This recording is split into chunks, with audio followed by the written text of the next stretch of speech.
Hello everybody, welcome back to my channel. My name is Maureen O'Connor from Quilters Heaven in Northbrook, Illinois, and I am the Opinionated Quilter.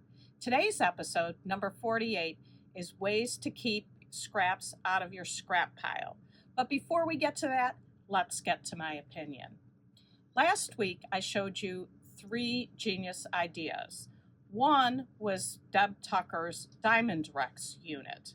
The very next morning after filming, I was watching a YouTube video and the presenter was showing what she called a diamond in a rectangle unit. It's the exact same unit. She, however, made it a different way. One of the other things I talked about last week was the goals of my channel. And one of the most important to me is accurate, efficient piecing techniques. In the video I watched, the presenter made the diamond unit by making 4 of what I would call split Rex units of what would be essentially half square rectangles, and that would make up, with 4 of them, would make up a diamond Rex unit. If you look at this, it comes from 8 pieces, and there's 7 seams here to get this all together. If you go back to our video last week, and I'll show the board again shortly, the Diamond Rex unit is made up of 1 center diamond, 1 full piece, not 4 pieces, and it has then 4 side pieces, so a total of 5 pieces, and it has 4 seams. In the quilt that was shown that I watched the video on, it also had half diamond units. Well, a half diamond unit is essentially a, some people call triangle and a square, some people call peaky and spike. We call the V block. Deb Tucker calls it the V block.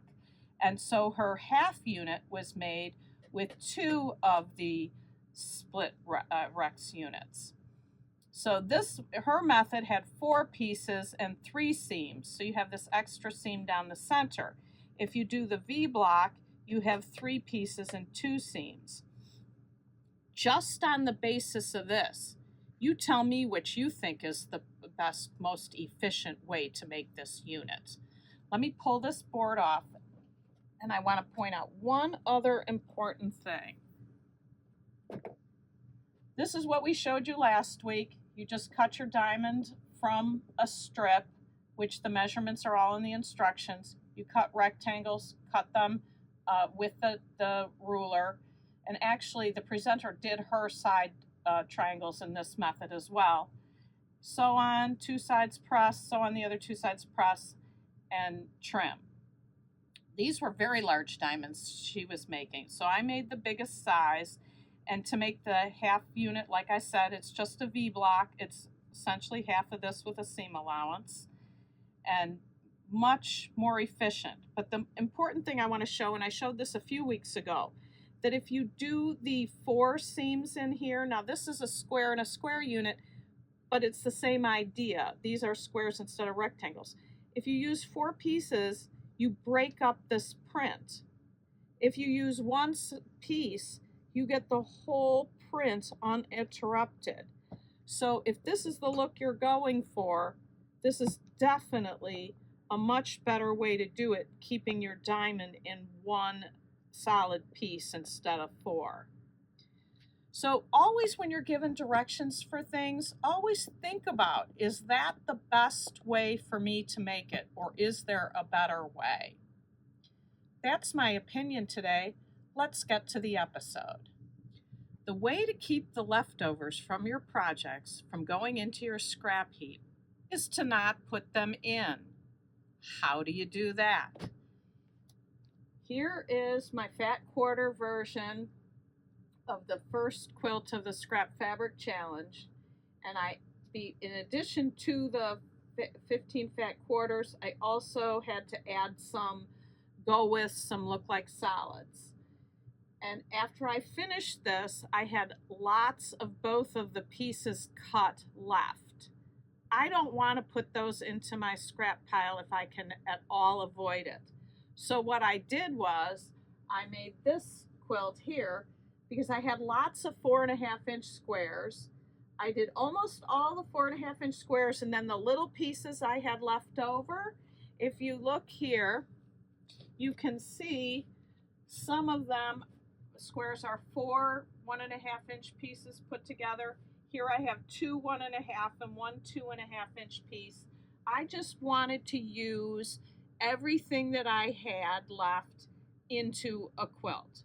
So I've got this piece, but I still had more left. And I still don't want to put anything that's not a big enough piece. Number one, I don't want to put any of the 15 fat quarters into the scrap pile. And I didn't want to put anything that was cut up already. Some of the larger pieces from my stash that I pulled to be go-withs, those are big pieces. And I don't mind folding them back up into the stash pile. What I don't want to do is put the little cut pieces into my scrap basket. It's way too big already. So what did I do? I didn't put them in. I cut them all up. They are all cut up in baggies, ready to sew together into a quilt. And I am going to keep sewing these little pieces until the quilt is finished. If you don't have time to do it right away, you can always put it into a shoebox, or if you use project bags or plastic tubs with your projects sorted into it, at least it's sorted into a project rather than mixed into the scrap heap that then has to be pulled for a scrap quilt. These all already go together because they're all from the same projects. So this is a great way to keep things out of the scrap pile. Just keep sewing till they're used. One quick little thing I'd like to add is when I did the scrap fabric challenge, I switched things up and I said, because I didn't want my quilts to all look alike. Well, if you look at these, I think they look pretty identical. And I don't care in this case because these are donation quilts. The kid in Project Linus who gets this quilt is not going to know the person who gets this quilt. They will probably go to 2 different hospitals or agencies, and these kids will never meet and never know that their quilts look exactly alike. However, for my quilts for store samples in the store, I don't want everything to look alike.